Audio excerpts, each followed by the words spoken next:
Final question now from the business survey, and then we'll get into the public Q&A session. So I hope that you've been thinking about all those burning questions that we can go to just after this. The last question to ask you as a result of this survey is a federal issue, but with certainly Northern Territory implications, and it's the effects of the carbon tax. Businesses and residents will be charged high costs for their power consumption.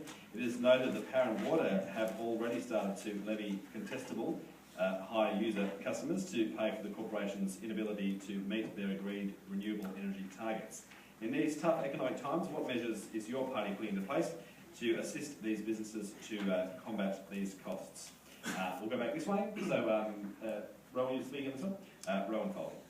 Thanks, Rowan. Hello, everyone. I'd like to acknowledge the traditional owners as well. I just want to start off federally, then go state, and then actually go locally to my home, actually the fridge that exists in my kitchen. Federally, it is a federal issue. The carbon tax was brought in by the federal government. There is a compensation package that does come along with it as well. On the territory level, Power and Water actually does provide an $800 subsidy for all householders in Central Australia. The reason being is because it's actually owned by the government, the Northern Territory government. The country Liberal plans to privatise Power and Water will mean that those subsidies will go away. So we actually do get a subsidy from Power and Water. But the biggest thing is that what is the carbon tax really about? It's about driving innovation. And that means my new fridge in my home is a great fridge, and I actually got $800 off it from $400 from the Solar Cities and $400 from Harvey Norman. So an $1,800 fridge came down to $1,000. And that means I have a greater fridge in terms of energy efficiency. I have a power bill that is lower. The money that comes out of my back pocket is less because of energy efficiency. And the same thing needs to happen with our economy nationwide. By having products that use less power means that it will cost us less money, and we have the innovation within Australia. And that's part of the new economy that is coming to Australia, and we can actually lead. Okay. First Nations.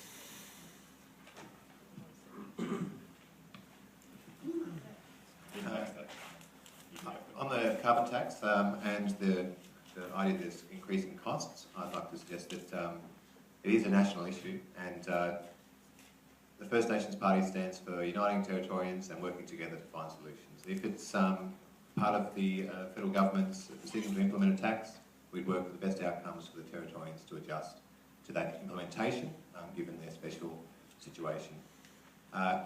Just while we are on a federal issue, like the carbon tax, it's important to keep in mind that the Territory, in so many ways, is well positioned to do quite well out of such a policy implementation. There's all the considerations around increased cost of energy and potentially fuel prices, but that's a broader issue, and there's a whole lot of factors that influence those marketplaces. In relation to carbon farming and carbon credits, there's a whole range of market opportunities that the Territory is well positioned to take forward. We have a really successful Aboriginal employment program around ranges on country that are storing carbon credits, and they're able to develop economic opportunities that come from that. And isn't it a fantastic idea to actually create an economic base of revenue to support those type of projects and those type of employment opportunities, rather than that money coming from government taxes and government coffers? So I just want to say that. And just while we are talking about the Territory situation and government legislation, let's also think about standing up against the other things the federal government are pushing on the Territorians. Three quick things, simply being... Very quick. Well,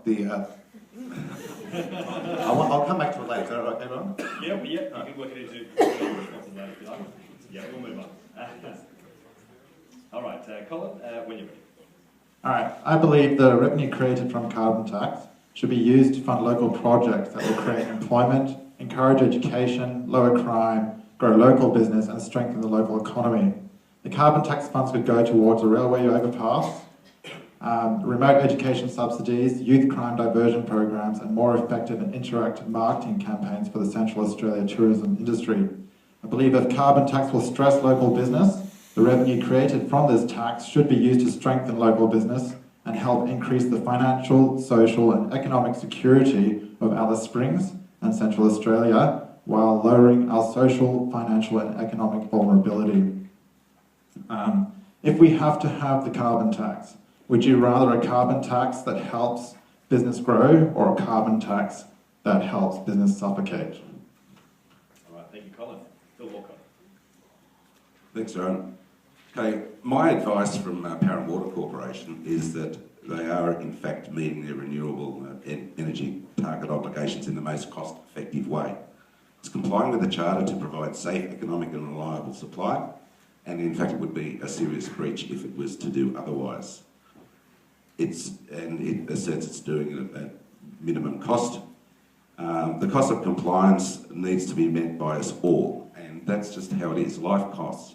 And if we can alter our behaviour, it's a little bit of a behaviour modification thing, but just have a look at the ways in which we utilise energy and see if there are opportunities for us to turn things off at the wall to reduce the actual amount, the consumption that we use.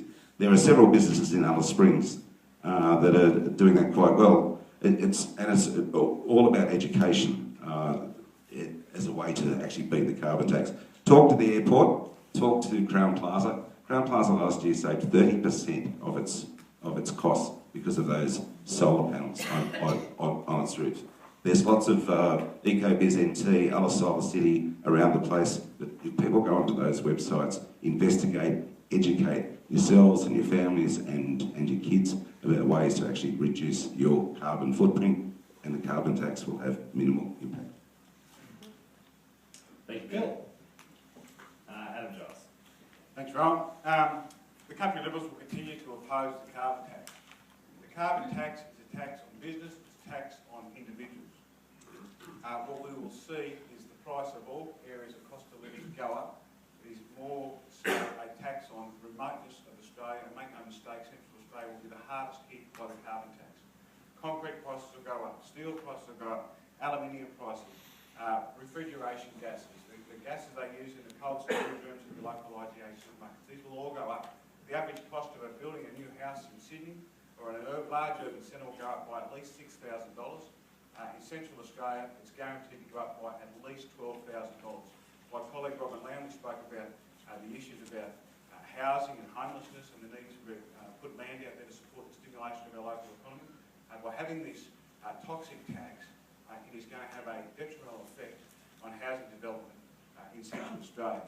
We are putting out a number of measures to try and reduce the impacts and costs on business. We've got an initial task force on red tape and green tape removal for business to try and stimulate business and economic activity and try and reduce the costs. We are going to continue to oppose that carbon tax. The tax package that saw a 2.4 cent reduction in the rebate for diesel fuel for vehicles over 4.5 tonne on property, and a tax that will see the price of diesel go up in 2014 for the transport industry, which will see every single good and service and bread and milk and everything that comes into Central Australia go up. Thank you, Adam Giles. And just finally, Evelyn Relay with the Greens. Thank you very much. 90 seconds will not be long enough, so you're going to ask me a question. Once it is not a tax, it's a price on carbon emission. It's to make the polluter around the world to pay for their mess. This money will be used for household and business to then become energy efficient themselves. You go in Alice Springs, some building, it's freezing. You got every staff member who has a little heater on foot. That's not energy efficient. Now, what I'm telling you, you can read it.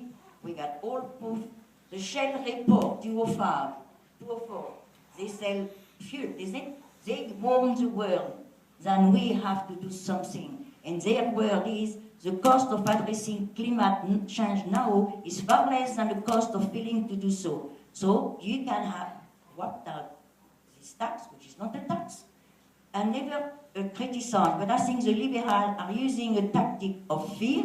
Remember the GST? We were not going to have the GST, and we got it, and no other tax disappeared. So that's one other fear. Now, the last newspaper, August 2, the Australian Bureau of Statistics, last month, The business said they were better off for 3.4% because the money what the labor give to working family were gone back into business.